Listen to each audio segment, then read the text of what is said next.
going over there to see Hannah Tupper. The witch? She's not a witch and you know it. She's a lonely old woman, and Judith, you couldn't help liking her if you knew her. How do you know? I don't see how you dare. Really, Kate, you do the oddest things.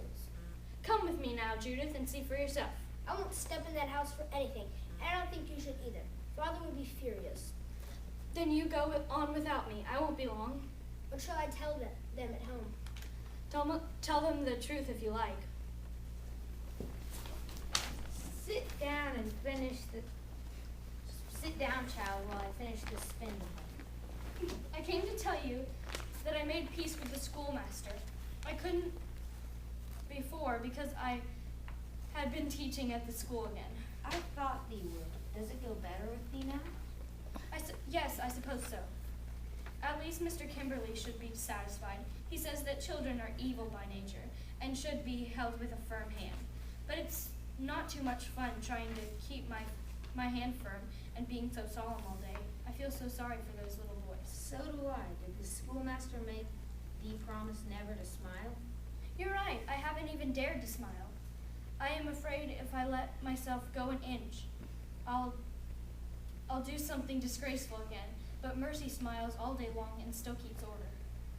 How fast you go. Did you grow that flax yourself? Some of the families in town always bring me their flax to spin. I may make a nice, neat thread if I don't say myself, but every year it seems to get harder to see. I have to tell by the feel. Is it smooth enough, do you think? It's beautiful. Even Mercy can't spin like that. 4 pence a skein, enough to pay the taxes and buy what I need. Taxes on the swampland? Of course, and the fines for not going to meeting. They make you pay fines for that? Wouldn't it be better to just go to meeting instead? I doubt they would welcome me, even if I chose to go. Can I become a Quaker? I'd rather pay a fine any day than go to meeting. Thee doesn't become a Quaker just to escape the meeting. How does one become a Quaker? I wish I knew something about it, Hannah. I might have known you two would find each other. I knew thee would come today. I saw the dolphin pass off White's Island this morning. Kit, my dear, this is my seafaring friend I told thee about.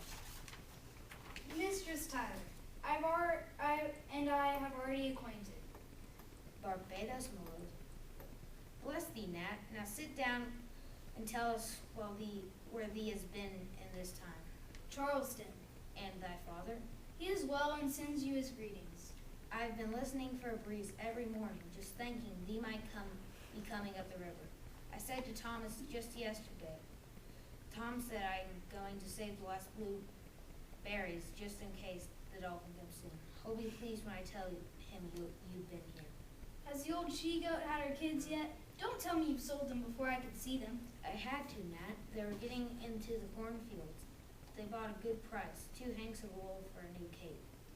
Tell me, how did they ever let you find your way to Hannah? How did thee find a way here? 'Tis a strange thing that the only friends I have found their way. I found in the same way, lying flat in the meadows, crying as if their hearts would break. You? I will have you know that I was only 8 years old.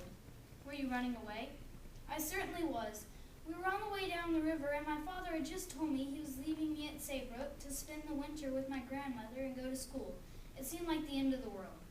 I never lived anywhere but the Dolphin, and it never occurred to me that anyone but my father would teach me. I never in my life seen anything like the meadows. They went on, and all at once I was hungry and thoroughly lost and scared. Hannah found me and brought me here and washed the scratches on my legs. She even gave me a cat to take back with me. A little gray tiger. That cat was our lucky piece for 6 years. Not one of the men would have weighed an anchor without her. I can just see you. Did Hannah give you blueberry cake too? Right here at the table. I forgot how a little boy could eat. Hannah's magic cure for every ill. Blueberry cake and a kid. Did you go back to school? Yes, Hannah walked back to the ship with me, and somehow I felt as bold as a lion. I didn't even mind the thrashing waiting for me. I know. And now thee can both have supper with me again. Oh dear, Oh dear, I didn't realize it was time for supper. God go with thee. Did you say you were running away from? has it gone so badly in Weathersfield? Certainly not. My aunt and uncle have been very kind. And you managed to stay out of the water? As a matter of fact, I am a teacher in a dame school. Fancy that! A schoolmistress. Whatever it was, I'm glad you ran to Hannah. She needs you. Won't you keep an eye on her?